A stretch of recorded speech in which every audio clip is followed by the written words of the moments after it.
पहला और दूसरा क्वेश्चन हमने एक वीडियो में देख चुके हैं।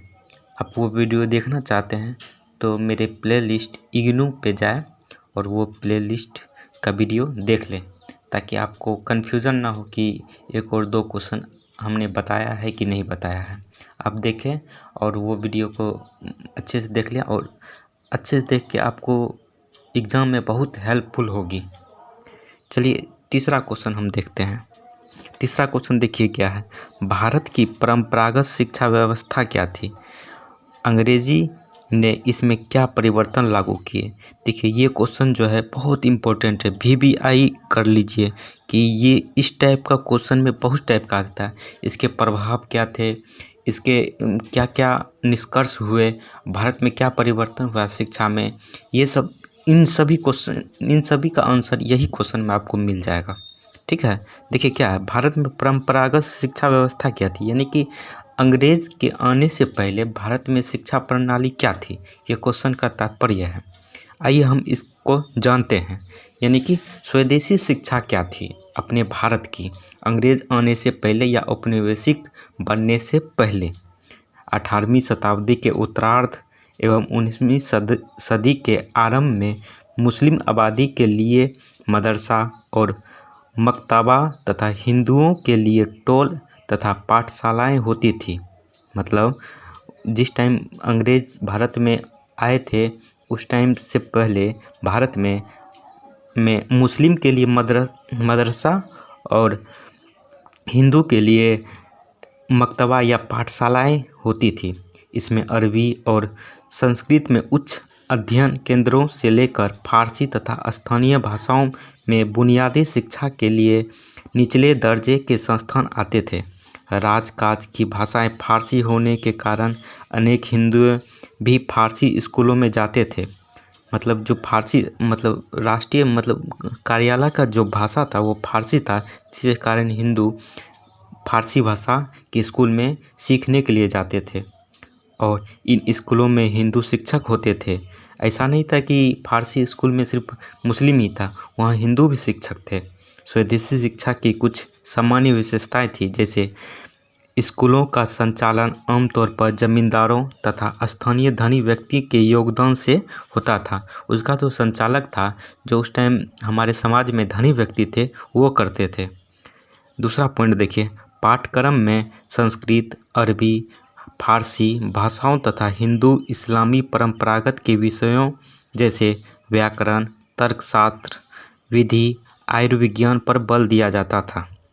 तीसरा पॉइंट देखिए, अधिकतर सांस्कृतिक शिक्षा पर ब्राह्मणों का ही एकाधिकार होता था, परंतु कालांतर में अन्य जातियों के व्यक्तियों को भी स्थान मिला बताया जाता है। मतलब शुरू में जो था ब्राह्मण का ही अधिकतर था, मगर धीरे धीरे इसमें परिवर्तन हुआ, दूसरे जाति के लोग भी यह शिक्षा ग्रहण कर सकते थे। महिलाएं आमतौर पर औपचारिक शिक्षा से वंचित ही रखी जाती थी, महिलाओं को शिक्षा नहीं दिया जाता था। 19वीं सदी में छापे खाने में आने से पहले वाच्य परंपरागत तथा अध्यापक की स्मरण शक्ति ही ज्ञान अथवा सूचना का आधार थी, जिनकी संपूरक हस्तलिखित पांडुलिपियां होती थी। यद्यपि उस समय के शासक विद्वानों के संरक्षण देते थे, मतलब जो विद्वान होते थे वहाँ के जो शासक थे उसको संरक्षण मतलब अपने आधार में रखते थे। राज्यों में शिक्षा शून्य के बराबर ही होती थी। उस शिक्षा के केंद्रों में व्याकरण, दर्शन एवं धर्म के सूक्ष्मताओं पर विशेष तौर से धर्मनिरपेक्ष एवं विज्ञान के प्रसार की संभावना क्षीण होती थी, मगर विज्ञान के क्षेत्र में कोई नहीं होता था। ठीक है।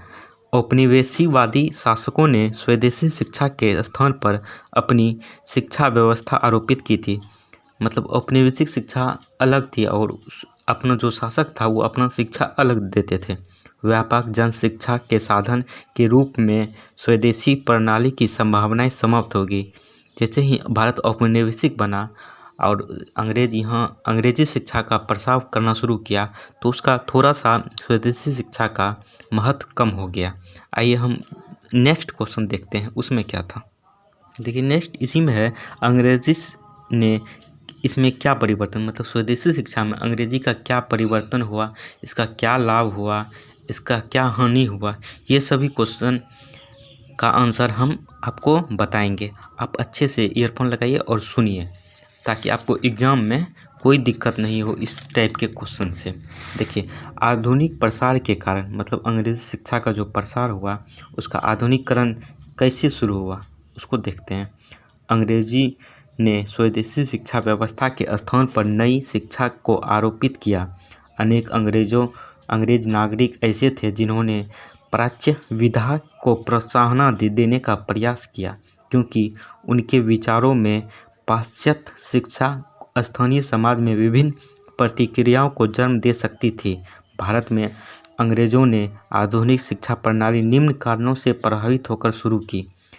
पहला कारण क्या था जो अंग्रेजी शिक्षा को प्रसार करने के लिए अंग्रेज एकदम तत्पर थे। पहला देखिए, ईसाई धर्म का प्रचार। वो अपना धर्म का, अंग्रेज जो था ईसाई धर्म को मानते थे, वो ईसाई धर्म भारत में प्रसार करना चाहते थे। उसका ये था कि यदि भारत कैसे समझेगा, पहले शिक्षा का प्रसार करिए, अंग्रेजी शिक्षा का प्रसार किया जाए, तब जाके भारत इस धर्म को अपनाएगा या इसका प्रसार होगा।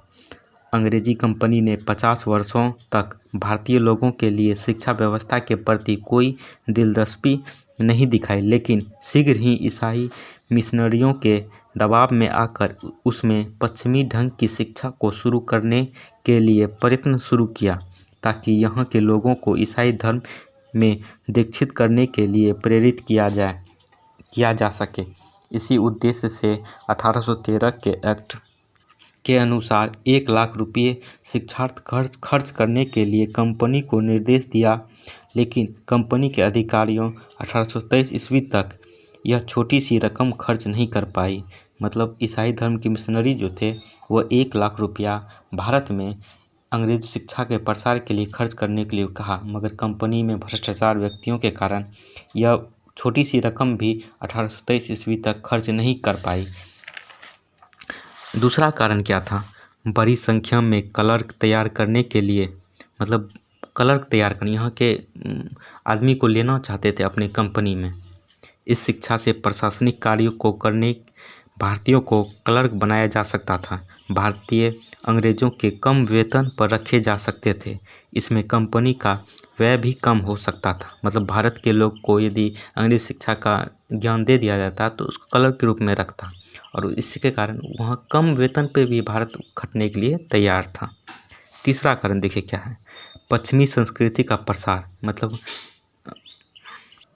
ईस्ट इंडिया कंपनी जो पश्चिमी दिशा की ओर से आते थे, उन्होंने सोचा कि भारत में पाश्चात्य प्रभाव को बढ़ाकर यहाँ नए विचारों को लाया जा सकेगा और पाश्चात्य संस्कृति का प्रसार आसानी से हो सकेगा। इसमें ईसाई धर्म का प्रसार भी आसानी से हो सकेगा। चौथा पॉइंट देखिए, अंग्रेजी भाषा को बढ़ावा देने के लिए वर्षों तक वाद विवाद करने के बाद देसी भाषाओं के स्थान पर अंग्रेजी को शिक्षा का माध्यम बनाने का निर्णय लॉर्ड मैकाले के सुझाव पर 1835 में किया। अंग्रेजी को बढ़ावा देने के लिए कंपनी ने शिक्षा के प्रसार में अधिक रुचि लाई। देखिए, अंग्रेजी शिक्षा का प्रभाव क्या पड़ा भारतीयों पर।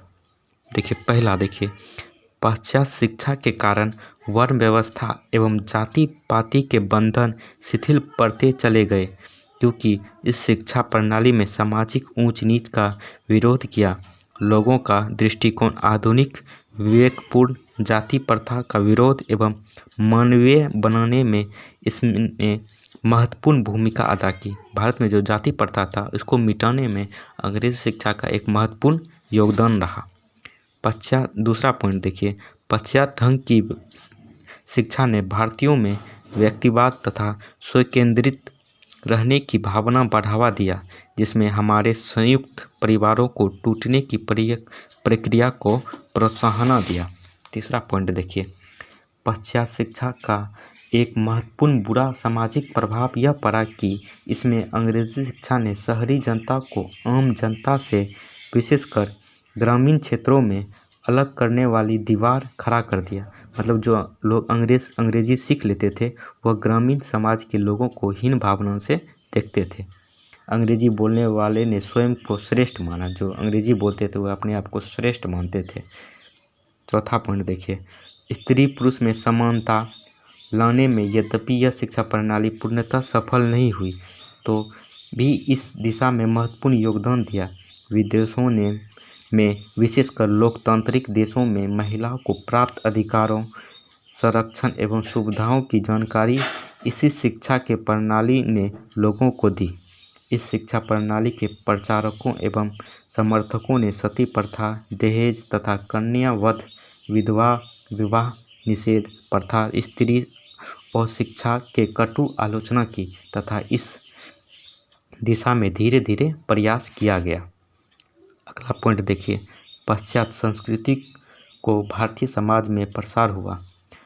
मतलब पश्चिमी क्षेत्र का जो संस्कृति था वो भारत में उसका प्रसार हुआ। पश्चिमी ढंग के वस्त्र, रहन सहन, ईसाई धर्म, खान पान, संगीत, साहित्य एवं कलाओं का धीरे धीरे अपनाया गया।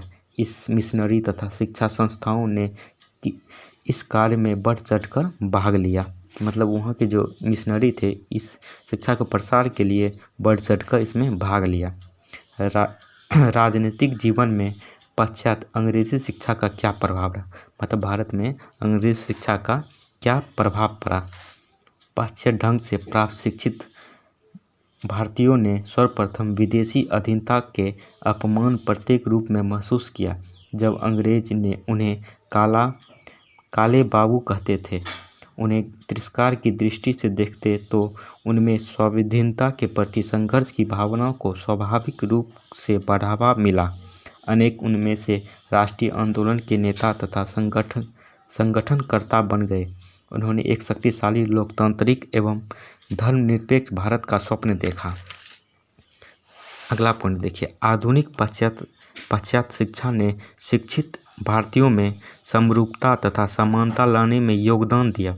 इस संदर्भ में अंग्रेजी भाषा ने एक महत्वपूर्ण भूमिका निभाई। वह देश के विभिन्न भाषाई क्षेत्रों के लोगों में विचारों का संचार एवं विनिमय का माध्यम बन गई। सभी स्कूल समान पाठ्यक्रम ने छात्रों को एक समान राजनीतिक तथा आर्थिक दृष्टिकोण प्रदान करने का भी प्रयत्न किया। अगला पॉइंट देखिए, स्कूल तथा कॉलेज के अध्यापकों एवं अधिकारियों ने विदेशी शासन की कमियों को शब्दों में ही सही से विद्यार्थियों के सामने रखा। अगला पॉइंट देखिए, इस शिक्षा के प्रसार के परिणाम स्वरूप बड़ी संख्या में भारतीयों ने आधुनिक धर्मनिरपेक्ष, लोकतांत्रिक और राष्ट्रीय राजनीतिक दृष्टिकोण ग्रहण किया। अगला पॉइंट देखिए, शिक्षा ने किसी सीमा तक राष्ट्रीय जागृति लाने में योगदान किया। शिक्षित भारतीयों ने यूरोपीय राष्ट्रों के तत्कालिक तथा भूतकालीन राष्ट्रीय आंदोलनों तथा नेताओं, विचारों, व्यंग्यों आदि अध्ययन किया तथा उत्साहपूर्वक उनका अनुसरण करने का प्रयास किया। इस तरह शिक्षा ने कई नई चेतना का विकास किया। अंग्रेजी शिक्षा ने नीति, वैज्ञानिक एवं तकनीकी शिक्षा की अपेक्षा की और वास्तविक लाभकारी व्यक्ति की ही रहे। अब ये क्वेश्चन देख चुके हैं तीसरा, और चौथा क्वेश्चन हम देखते हैं। चौथा क्वेश्चन, भारत में विभिन्न प्रकार के सामाजिक भेदभाव की व्याख्या कीजिए। उस समय की सामाजिक व्यवस्था पर औपनिवेशिक शासन का क्या प्रभाव पड़ा। मतलब भारत में क्या सामाजिक व्यवस्था थी और उसका क्या प्रभाव पड़ा, उसका क्या समाधान निकाले औपनिवेशिक शासन यानी अंग्रेजों ने। आइए हम इस क्वेश्चन को अच्छे से देखते हैं। अंग्रेजी के अनुसार उपयोगितावाद कॉर्नवालिस तथा मैकाले के बीच एक बौद्धिक धारा थी। उपयोगितावादियों ने भारतीय मामलों में गहरी रुचि दिखाई तथा इनका व्यापक प्रभाव भारत में लागू की गई प्रशासनिक और न्यायिक व्यवस्था पर दिखाई देता है। इन्होंने भारत पर नियंत्रण स्थापित करने और शासन करने के विभिन्न तरीके सुझाए। उनके विचार ब्रिटेन में भी स्वीकार किए गए क्योंकि वे व्यापारियों, उत्पादकों और मिशनरियों के हितों के पोषक थे। उपयोगितावादियों के अनुसार भारत में निम्नलिखित समस्या विद्यमान थी। उस टाइम क्या क्या भारत में सामाजिक व्यवस्था थी वो हम देखते हैं। भारत जैसे परंपरागत तथा पत्नोमुख समाज में वैदिक न्याय प्रचलित थे। उस टाइम जो था औपनिवेशिक के टाइम वैदिक न्याय प्रचलित थे। उनके अनुसार भारत में आधुनिक समाज के निर्माण के लिए आवश्यक बुद्धिवाद और व्यक्तिवाद जैसे मूल अनुपस्थित थे। समाज में अंधविश्वास तथा कुरीतियाँ व्याप्त थी तथा लोगों के दिलों दिमाग में गुलामी बस गई थी। समाज में गरीबी थी तथा गरीबी के कारण अपराधों में वृद्धि हो रही थी और अधिकतर लोग अशिक्षित थे। भारतीय समाज पिछड़ा, पत्नोमुख, अधोगामी तथा निरंकुश था। कुछ लोग अधिकतर लोगों के शोषण कर रहे थे तथा समाज में व्यक्तिगत सुरक्षा की कोई व्यवस्था नहीं थी। इन समस्याओं के समाधान के मसले पर विभिन्न यूरोपीय तथा भारतीय विचारकों, विद्वानों और प्रशासकों के बीच लगातार बहस चलती रहती थी। विभिन्न विचारकों द्वारा भारत के विभिन्न समस्याओं के लिए सुझाए गए समाधान निम्नलिखित हैं। देखिए, इस उद्देश्य की पूर्ति के लिए भूमि पर व्यक्तिगत अधिकार को कानूनी तौर पर व्याख्यायित और संरक्षित करना आवश्यक था। अतः उपयोगितावादी सोच विधि द्वारा शासन की वकालत करती थी। कानूनों को वैज्ञानिक तरीके से परिभाषित कर उन्हें नियमबद्ध रूप में लिखकर प्रस्तुत करना था। उनके अनुसार इन कानूनों को लागू करने के लिए स्थानीय तौर पर न्यायालय स्थापित किए जाने चाहिए ताकि साधारण आदमी की पहुंच भी कानून न्यायालय तक हो सके। इस प्रकार इस व्यक्तिगतवादी प्रतियोगिता पर आधारित समाज का निर्माण हो सकता है। अच्छी सरकार की स्थापना से व्यक्तिगत पूंजी और श्रम को पूरा मौका मिलेगा और व्यक्तिगत अधिकार और स्वामित्व पर बल दिया जा सकेगा। इससे समाज को निरंकुश तंत्र, रीति रिवाजों और सामूहिक स्वामित्व से मुक्ति मिलेगी। उनके अनुसार भारत जैसे परंपरागत और पत्नोमुख समाज को उपयुक्त कानून बनाकर ही सुधारा जा सकता है। परंपरागत समाजों में प्रचलित दैनिक न्याय के स्थान पर मानवीय न्याय को लागू करना होगा, अर्थात ब्रिटिश प्रशासन, न्याय और एकरूपता की अपनी नीति का सहारा लेकर भारत को एक प्रगतिशील और जागरूक समाज में बदला जा सकता है। देखिए, औपनिवेशिक ने किस तरह से सामाजिक व्यवस्था को सीधा अच्छा किया या मतलब उस पर प्रभाव डाला। ब्रिटिश के शासनकाल में सामाजिक कुरीतियों के विरुद्ध अनेक आंदोलन चलाए गए और हेस्टिंग ने भी इस कुरीतियों का विरोध किया।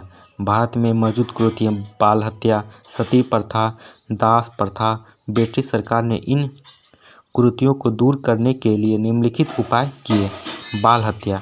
ब्रिटिश भारतीय सरकार ने सर्वप्रथम बाल हत्या जैसी प्रथा को समाप्त करने का प्रयत्न किया।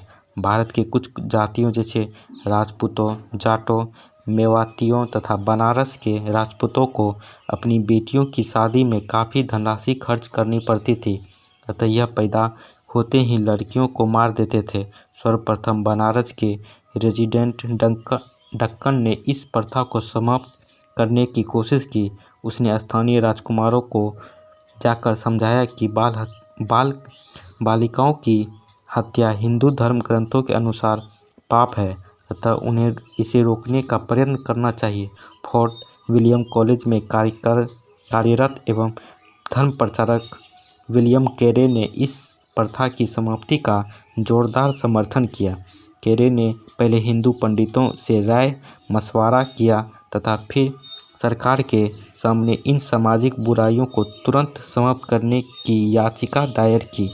अंततः 1802 के अधिनियम 10 के रूप में एक कानून बनाकर बाल हत्या पर पाबंदी लगा दी गई, अतः यह प्रथा कानून द्वारा काफ़ी हद तक समाप्त कर दी गई तथा इसका जनता के बीच अधिक विरोध भी नहीं हुआ। देखिए, सती प्रथा में क्या परिवर्तन किया अंग्रेज़ों ने। भारत की दूसरी सबसे बड़ी कुरीति सती प्रथा थी, जिसमें पति की मृत्यु के पश्चात विधवाओं को जिंदा जला दिया जाता था। यह स्वयं ही पति की चिंता के साथ जल जाती थी। 1795 में कालेब्रुक ने यह साबित करने की कोशिश की कि सती प्रथा प्रामाणिक वैदिक परंपरा के अनुरूप नहीं है। 19वीं शताब्दी तक इस अमानवीय प्रथा को रोकने का कई सार्थक तथा सही प्रयास नहीं किया गया। बंगाल में स्थापित अन्य यूरोपीय कंपनी ने अपने अधिकार क्षेत्रों में सती प्रथा पर प्रतिबंध लगा दिया। ब्रूक ने इस प्रथा को समाप्त करने के लिए दमनात्मक नीति अपनाई, किंतु उसे अधिक सफलता नहीं मिली। विलियम कैरे के नेतृत्व में सेरमपुर मिशनरी ने कलकत्ता के आसपास के इलाकों में विधवा दहन का सर्वेक्षण किया। पंडितों से सहायता ली गई। हिंदू शास्त्रों में सती प्रथा से संबंध सूचनाएं इकट्ठा की गई। न्यायालय से के पंडित ने इस प्रथा को अनुचित ठहराया, किंतु ब्रिटिश सरकार ने इस डर से कोई सख्त कदम नहीं उठाया कि कहीं उन्हें जनता के विरोध का सामना न करना पड़े।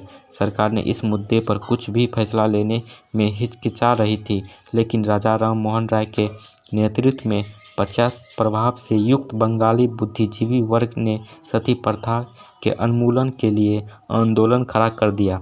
उन्होंने 1818 में इस प्रथा को समाप्त करने के लिए सरकार के पास एक ज्ञापन भेजा और कट्टरपंथी सती प्रथा समर्थक हिंदू कट्टरपंथियों के तर्कों का खंडन किया। उन्होंने इसके खिलाफ जमानत तैयार किया और अखबारों में लेख लिखे।